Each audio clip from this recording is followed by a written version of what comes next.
पश्चिम बंगाल की राजनीति में कोई ऐसा खेल शुरू हो चुका है जिसकी भनक खुद ममता बनर्जी को भी देर से लगी। क्या टीएमसी के अंदर सालों से पनप रहा असंतोष अब खुलकर बगावत में बदल चुका है?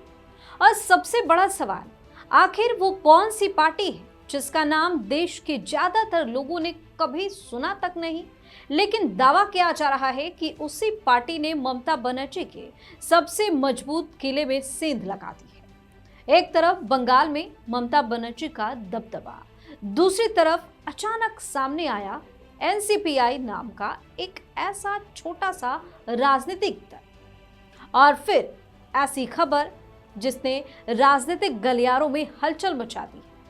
इस स्टोरी में बताएंगे क्यों मची है टीएमसी में अफरा तफरी, बंगाल में चल क्या रहा है और कैसे एक छोटी सी पार्टी ने टीएमसी जैसी बड़ी पार्टी के साथ कर दिया है बड़ा खेल।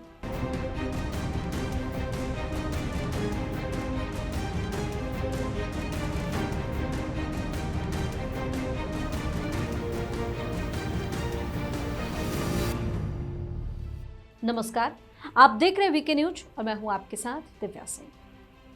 राजनीतिक गलियारों में चर्चा है कि टीएमसी के बागी सांसदों का एक समूह इस पार्टी के साथ जाने की तैयारी में है और इसी वजह से बंगाल की राजनीति में हलचल तेज हो गई है। हालांकि इस पूरे घटनाक्रम को लेकर अलग अलग तरह के दावे भी किया जा रहा है, लेकिन इतना जरूर है कि एनसीपीआई नाम अचानक सुर्खियों में आया है। कल तक इसकी कहीं कोई चर्चा नहीं थी, हमने आपने तो शायद सुना भी नहीं था।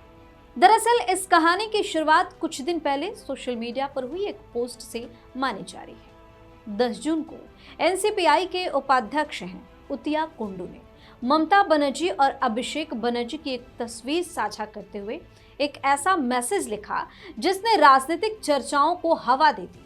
पोस्ट में कहा गया कि अहंकार अक्सर पतन का कारण बनता है और सत्ता में बैठे लोग कई बार ये भूल जाते हैं कि असली ताकत जनता का समर्थन होता है। राजनीति में ऐसे संदेशों को सिर्फ सामान्य टिप्पणी नहीं माना जाता, बल्कि इनके पीछे छिपे संकेत को भी पढ़ने की कोशिश की जाती है। यही वजह रही कि इस पोस्ट के बाद तरह तरह की अटकलें भी शुरू हो गई। इसके बाद 14 जून को घटनाक्रम ने नया मोड़ ले लिया।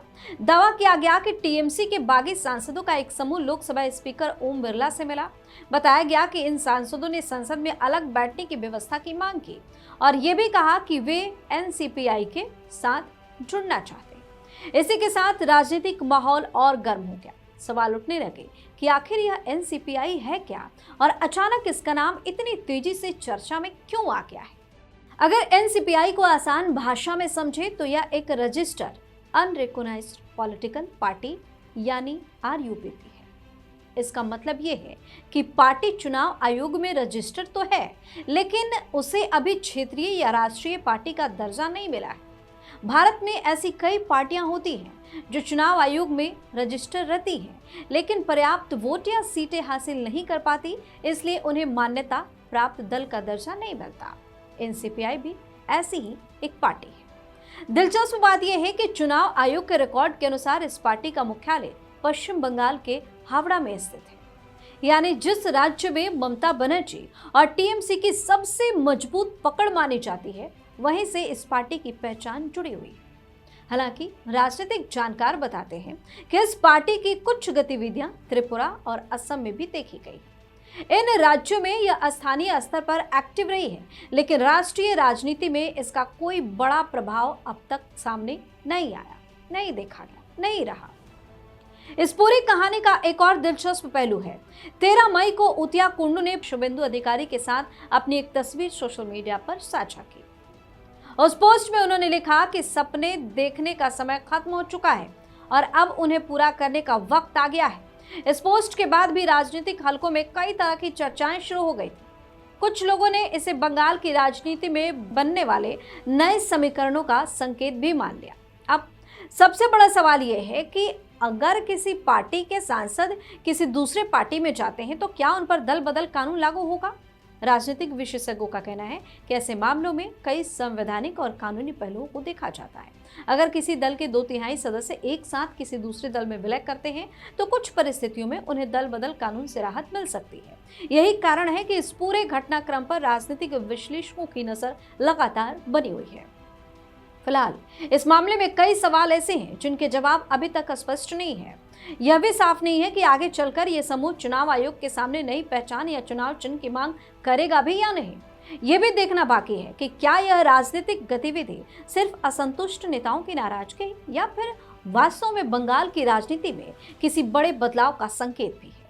लेकिन एक बात तो जरूर है कि जिस एनसीपीआई का नाम कुछ समय पहले तक राजनीतिक चर्चाओं में शायद ही सुनाई देता था, आज वही पार्टी राष्ट्रीय स्तर पर चर्चा का विषय बन गई है।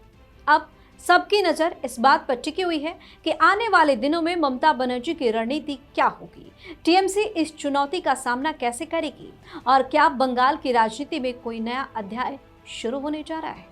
आप अपनी राय हमें कमेंट करके बताइए। चैनल को सब्सक्राइब कीजिए, वीडियो को लाइक और शेयर जरूर करें।